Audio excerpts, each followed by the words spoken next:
쳐다보지도 마. 이게 성경하고 잘 부합되는 속담일까요? 성경은요, 못 올라가려면은 없다. 바라보는 자는 올라갈 것이다. 이게 성경에서 주는 교훈이라고 저는 생각합니다. 우리가 히브리서 지금 살펴보고 있는데요. 믿음은 바라는 것들의 실상이요, 보지 못하는 것들의 증거다. 그렇게 말씀하고 있습니다. 사람이 늘 무엇을 생각하고 무엇을 바라보고 어떤 것을 마음속에 그려보면서 상상해보면서 살아가느냐에 따라서 인생의 현재하고 과거는 바꿀 수 없으니까요. 현재와 미래가 좌우되고 결정되어진다 이렇게 봅니다. 아름다운 그림을 마음속에 그려가면서 살아가는 사람들은 아름다운 삶을 살게 될 것입니다. 그러나 추한 생각과 추한 마음과 그런 생각들, 상상들을 하면서 사는 사람들은 추하고 부정적인 삶을 살게 되지요. 특히나 시대가 어렵고 힘들수록 긍정적이고 뭔가 창조적인 영상을 그려가면서 마음속에 생각해보면서 그러면 축복받는 그런 삶이 되리라고 보여집니다. 축복을 일으키고 소원을 이루고 기적을 일으키는데 최소한 우리가 믿음의 눈으로 바라보는 열망이 있어야 하는데 오늘 제목의 말씀이 바라보는 것이 실상이 되게 하십니다 라고 정하고 오늘 이 바라보는 것 어떻게 바라볼 것인가 라고 하는 것을 본문을 통해서 잠깐 생각해 보려고 합니다. 바라본다, 이것은 무슨 의미를 가지고 있느냐 그러면 내다본다, 소원한다, 또는 비전을 가진다, 또 이렇게 살 것이다 라고 하는 가치관을 나타내기도 하고요. 무엇을 보고 무엇을 위해 사느냐 이런 거니까요. 그 사람의 영적 수준을 나타내 보여주는 것입니다. 이것이 믿음이죠. 오늘 믿음의 조상인 아브라함으로 되기 전의 일이에요. 굉장히 풍성하게 살았던 것 같습니다. 아브라함이 가축과 은과 금이 풍부한 자였다. 오늘 본문 위쪽에 한참 올라가고 2절에 13장 2절에 보면 아브라함의 가축과 은과 금이 풍부하였더라. 그를 따르는 친척이었던 조카가 덩달아 아브라함하고 같이 이렇게 가축을 기르다 보니까 물질의 복을 받아서 가축들이 많아지게 되었습니다. 아브라함이 애굽에서 나와가지고 모든 소유와 조카 롯과 함께 네게브로 갔다가 네게브에서 베델과 아이 사이에 있는 그 땅에 이르게 되었고 거기서 이제 가축들을 기르게 되었지요. 하나님께서 은혜를 주셔서 짐승이 가축이 막 날마다 불어나는 거예요. 요즘 돼지 길러보셨어요? 돼지가 한 해에 자라면 새끼를 2번도 낳아요. 3번도 낳아요? 저 키워봤는데 돼지를 114일 만에 낳거든요. 그러니까 한 번 낳고 애들 젖 먹여서 좀 기르다가 또 한 번 이렇게 가지기도 하고 재주가 좋으면 3번도 가질 수도 있는지 모르겠습니다만 어쨌든 돼지가 새끼를 낳으면요 작게는 8마리도 나지만 많게 나면 16마리 그렇게 많이 나요. 그러니 이 가축들이 불어나는 거는 막 기하급수적으로. 그런데 가축들이 막 불어나니까 조카 롯도 삼촌 따라가지고 같이 가축을 기르는데 둘이서 그 한 땅에서 기르니까 양, 소 이런 것들은 풀 먹고 살잖아요. 이제 이 풀 소 양들이 풀을 뜯어먹을 풀이 모자라게 된 것 같아요. 그러니까 내 짐승 먹여야 되는데 네 것까지 먹이려고 하면 여기가 너무 작다 그래가지고 서로 아브라함의 그 목자들하고 조카 롯의 목자들이 서로 이제 자기 다툼, 싸움이 벌어졌던 것 같아요. 애들 싸움에 엄마, 부모 싸움, 어른 싸움 된다고 이 자칫 잘못하다가는 짐승 먹이는 것 가지고 목자들끼리 수하에 있는 목자들끼리 싸우다가 조카하고 삼촌하고 이렇게 싸우게 생겼단 말이죠. 그러면 안 되겠다. 네가 좀 넓은 데로 가서 자리를 좀 옮겨라. 이렇게 이제 이야기를 한 것 같습니다. 소유가 많아지니까 동거할 수 없게 되었다. 성경이 기록하고 있거든요. 없이 살면 서로 모여가지고 없는 가운데도 화목하고 그런데 많아지면 그것 때문에 서로 악의 다툼하고 사람 사는 세상이 그런 것 같아. 예나 지금이나 없어도 잘 화목하게 사는가 하면 많아서 풍부해졌는데 다투고 이런 삶이 결코 좋지는 않은 것 같아요. 근데 어쨌든 이제 서로 이렇게 헤어져서 우리가 그래도 혈육인데 같이 여기서 싸우면 되겠느냐. 그러니까 여기를 떠나 다른 곳으로 가라. 그렇게 이야기하면서 네가 좌하면 나는 우하고 네가 우하면 나는 좌하겠다. 이렇게 이야기를 합니다. 롯이 쭉 주변을 살펴보다가 요단 지역을 바라보니까 소알까지 물도 많고 가축들 먹이를 뭐 그런 초원도 넉넉한 것 같고 그러니까 하나님께서 그때 이제 소돔과 고모라가 멸하기 전이니까 그 지역을 보니까 여호와의 동산 같고 정말 풍성한 애국같이 그렇게 되었다. 그러니까 롯이 요단 온 지역을 택하고 동쪽으로 아브라함을 떠나서 가게 됩니다. 그리고 오늘 본문이 그때 롯이 아브라함을 떠난 후에 이렇게 기록되어 있잖아요. 여호와께서 아브라함에게 말씀하시는 거예요. 자, 롯이 떠나갔어요.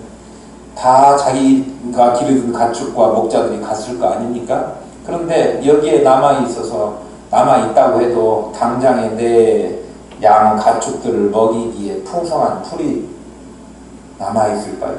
지금 풍성한 데를 향해서 우물도 넉넉하고 이런 데로 떠나갔지만 이미 많은 짐승들이 있었던 땅이니까 여기는 다 초토화해서 가축들을 기를 만한 어떤 그런 여건이 되지 못했을 거라고 생각이 됩니다.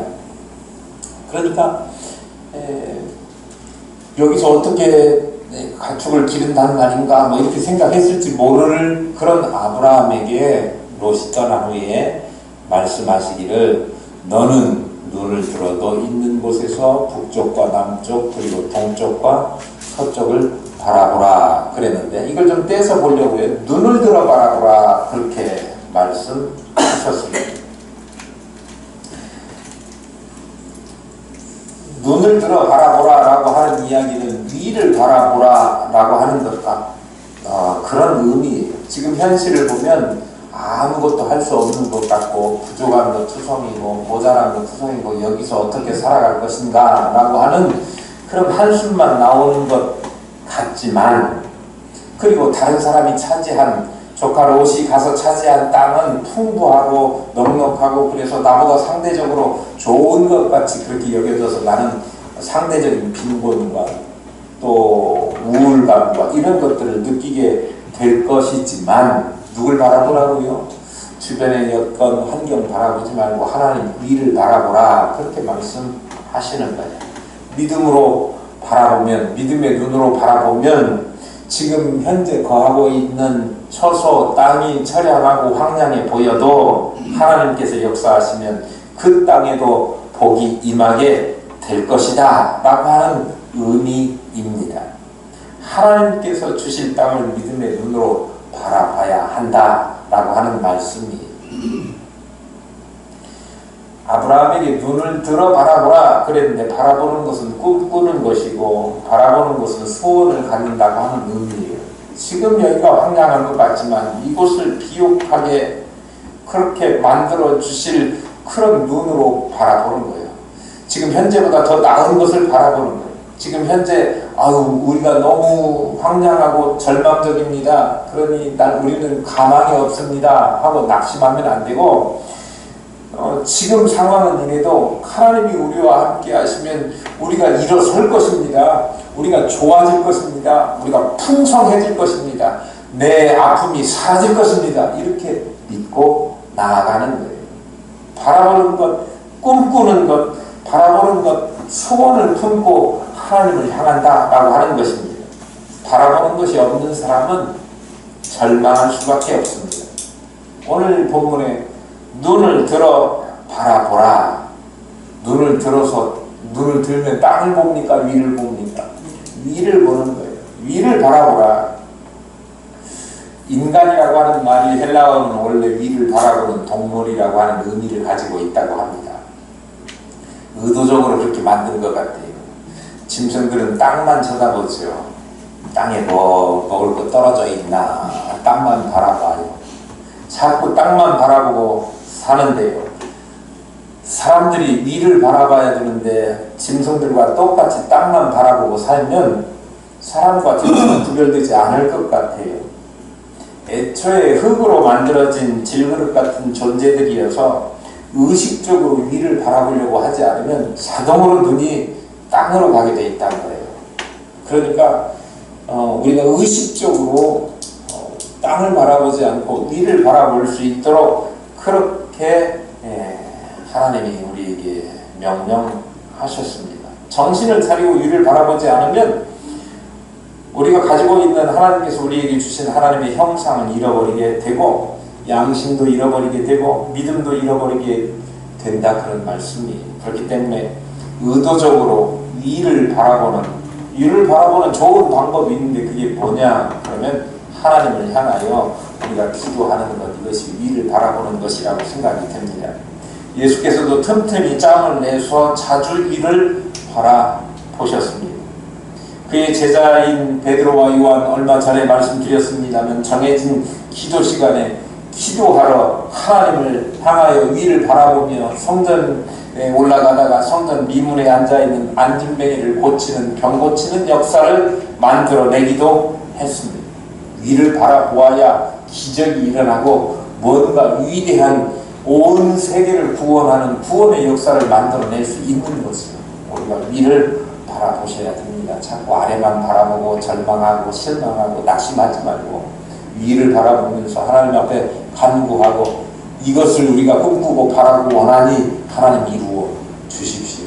여러분, 올해 2026년 셋째 주가 되었는데 시작하면서 무슨 꿈을 가지고 무슨 희망을 가지고 시작하셨는지 모르겠지만 하나님이 늘 함께 하시는 것, 하나님이 늘 동행하시는 것을 꿈꾸고 바라보면서 여러분들이 계획한 일들을 기도하면서 성취하시는 해가 될 수 있기를 소망합니다. 두 번째는 제가 거기에 너 있는 곳에서 바라보라, 그렇게 두 번째 소제목을 정했는데요. 환경이 좋아진 다음에 어려운 환경 속에서 환경이 좋아진 다음에 뭔가를 더 좋은 것을 해야 되겠다 그렇게 바라보지 말고 지금 있는 그 어려운 환경 속에서 바라보라 라고 하는 말씀이에요. 오늘 본문에 보니까 너 있는 곳에서, 현재 너 있는 자리에서 바라보라 라고 하는 이야기입니다. 사람들이 뭔가 주의 일을 좀 열심히 합시다 그렇게 이야기는 믿음이 좋아지면, 믿음이 더 생기면 하겠다 그렇게 하지만요, 지금 있는 현재의 믿음 그 속에서 현재 우리의 모습, 나의 위치 그곳에서 더 나은 것을 꿈꾸고 바라보아야 된다. 좀 더 세상이 형편이 좋아지고 난 다음에 내가 이렇게 해야 되겠다라고 하는 것이 아니고요, 5년, 10년 지나서 그렇게 하겠다라고 하는 것이 아니라 오늘 이 자리에서 바라보아야 된다라고 하는 거예요. 꿈을 꾸고 비전을 품고 희망을 바라보라. 어디에서? 지금 너 있는 곳에서. 다른 말로 이야기하면 내가 지금 있는 이곳을 복되게 만들어라 라고 하는 의미로 해석할 수도 있을 것입니다. 뭔 얘기예요? 지금 그 자리가 넘어진 자리라고 하면 넘어진 그 자리에서 일어나라. 현실을 도망가는 것이 아니고 현실을 극복하고 딛고 일어나라, 그런 말씀입니다. 우리가 서 있는 자리에서 바라보셔야 합니다. 내가 지금 서 있는 이곳에서 행복을 찾아야 되는 거예요. 여기를 벗어나서 도망쳐서 탈피해서 뭔가 행복을 찾을 수 있을 것 같지만 그렇지 않다. 더 큰 불행이 우리에게 올 수도 있다고 하는 것입니다. 지금 현재 서 있는 현재와 현장을 무시하고 허황된 꿈만 바라보고 거기를 쫓아가다가는 오히려 더 낭패를 보기 쉽습니다. 그런 사람에게 기적과 축복이 있을 수가 없다는 말씀입니다. 현재 자기가 있는 그 자리에서, 서 있는 자리에서 꿈꾸고 바라보고 그리고 현재를 충실하게 살아내는 사람이 앞으로 더 큰 것도 하나님께서 허락해 주실 것이고 그것도 잘 가꾸어 나갈 사람이 될 것이다, 그런 말씀입니다.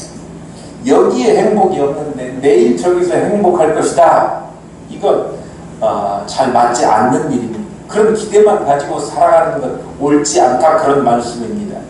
현재를 놓치지 않는 저와 여러분 될 수 있기를 바랍니다. 현재 조금 부족하고 모자란 것 같아도 현재의 행복을 느끼고 현재에 주신 것들에 감사하고 자족하는 그런 사람들, 그리고 하나님께서 이걸 잘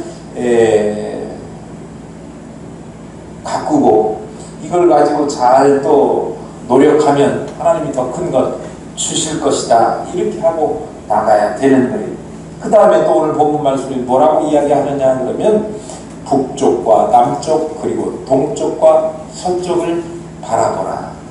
우리는 동서남북 그런데 여기는 북남동서 이렇게 하네요.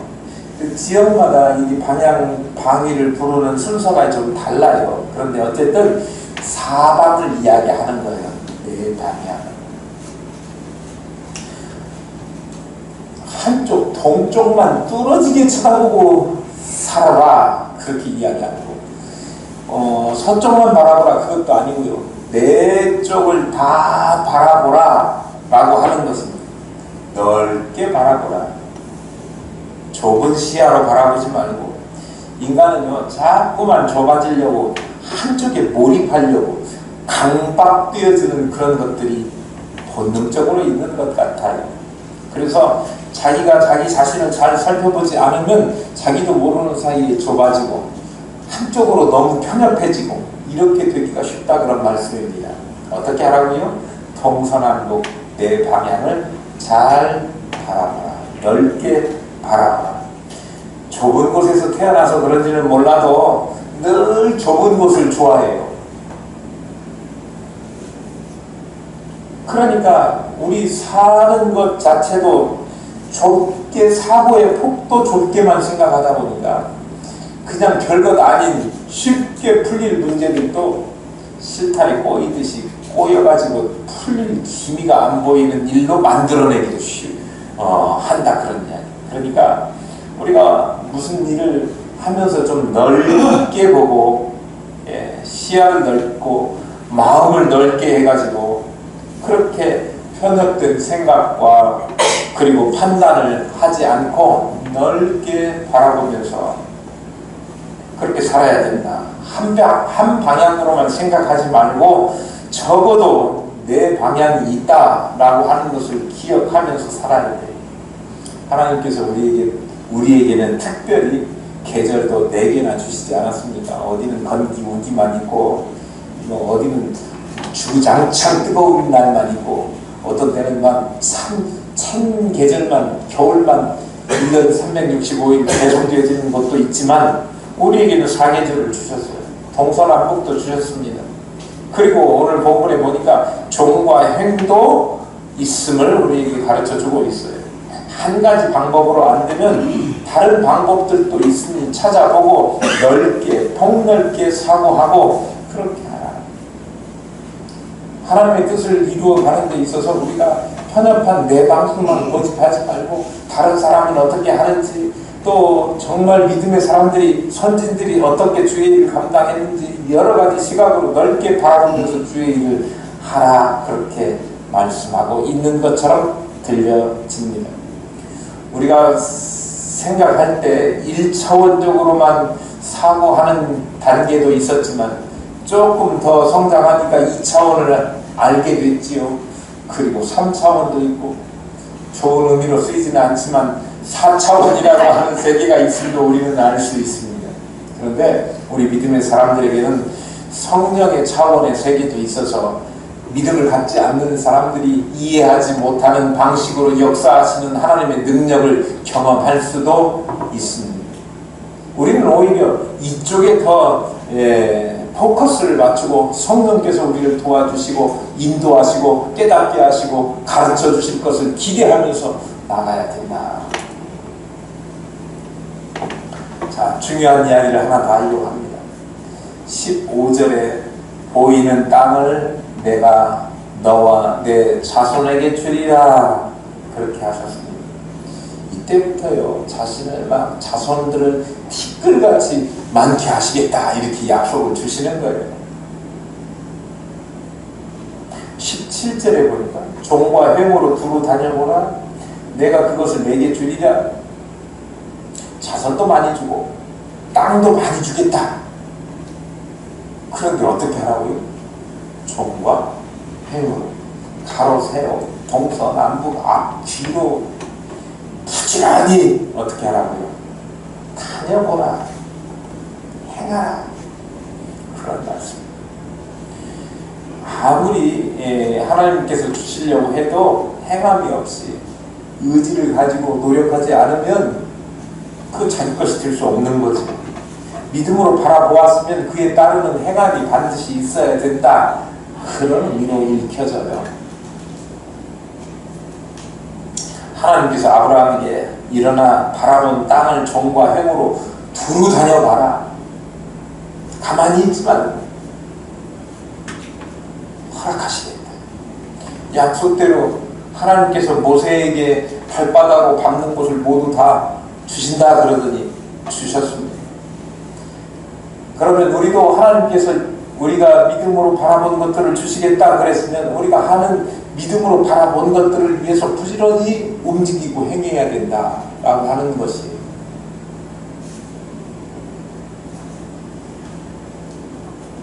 믿음으로 건강해질 것이다, 건강해지기를 소망한다, 그리고 위를 향하여 바라보고 기도했으면, 바라고 원하고 소망했으면 그 건강을 위해서도 우리가 부지런히 노력해야 되는 거죠. 열심히 운동해야 합니다.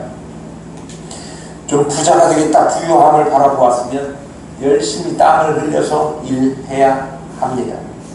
잠언에 게으른 자는 마음으로 원하여도 얻지 못하나 부지런한 자의 마음은 풍족함을 얻는다, 그렇게 말씀하고 있습니다. 부지런히 일해야 된다. 성경은 심고 거두는 원리, 심은 대로 거두는 원리, 이걸 말씀하고 있어요. 심고 움직이고 걸음주고 부지런히 한 만큼 우리에게 열매를 주시는 거예요. 믿음으로 바라보았으면 부지런히 움직여 행해야 된다. 부지런히 행할 것 중에 가장 중요한 것이 무엇이라고 생각하십니까? 하나님의 복을 받기를 원한다면 오늘 아브라함이 거처를 옮길 때마다 제단을 쌓고 베델과 아이 사이에 처음에 장소를 애굽에서 나와서 정했을 때도 거기에 애전에 거기 단을 쌓고 예배를 했던 곳이 오늘 맨 마지막 절 제가 PPT에 안 올려가지고 미안하게 생각하는 18절에도 보면 상수리 숲에 이르러 어디 헤브론에 있는 마므레 상수리 숲에 이르러 거주하며 거기에서 여호와를 위하여 제단을 쌓았더라. 하나님을 바라보는 사람들, 하나님의 도우심을 원하는 사람들이라고 하면, 하나님의 차원에서 우리의 인생이 복받기를 원한다고 하면 하나님을 경외하는 자, 하나님을 경외하는 최고 좋은 방법 예배하는 거예요. 그런데 예배하는 사람이 없어서 예배하는 자를 찾으신다, 그렇게 말씀하십니다. 그러니까 우리가 하나님의 복을 받기를 원한다면 예배의 자리에 빠지지 말고 예배의 자리에 적극적으로 참여하셔서 하나님을 영화롭게 하고 경외하는 그런 사람들이 되는 것 자체가 우리가 하나님께서 주실 것들을 받기 위해서 행하는 일 첫 번째가 될 것이다.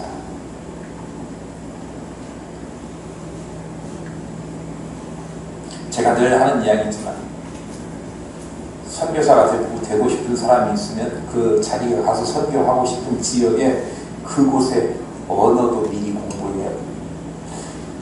안 하고 있다가 누가 선교사 보내주기만 하면 거기 가면 자동으로 그 나라 말이 막 체득돼 가지고 되는 게 아니다, 그런 말씀이세요. 우리 권사님 캐나다에 오래 사셨지만 가자마자 영어가 됩니까? 부지런히 연마하고 훈련해야 영어가 한마디 튀어나오고 그렇게 되는 건 아닙니까? 그러니까 뭔가 되기를 희망하고 원하고 소망했다고 하면 그 일을 위해서 부지런히 일해야 하는 거예요.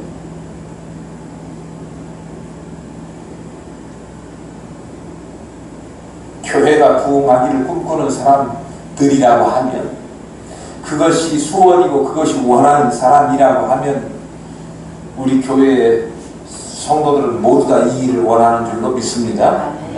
그러면 어떻게 해야 된다고요? 움직여서 전도하는 일을 힘써 하셔야 돼요. 여러분들 속에 그런 마음들이 꿈틀거리고 있는 것 하나님이 아시는 줄 믿습니다.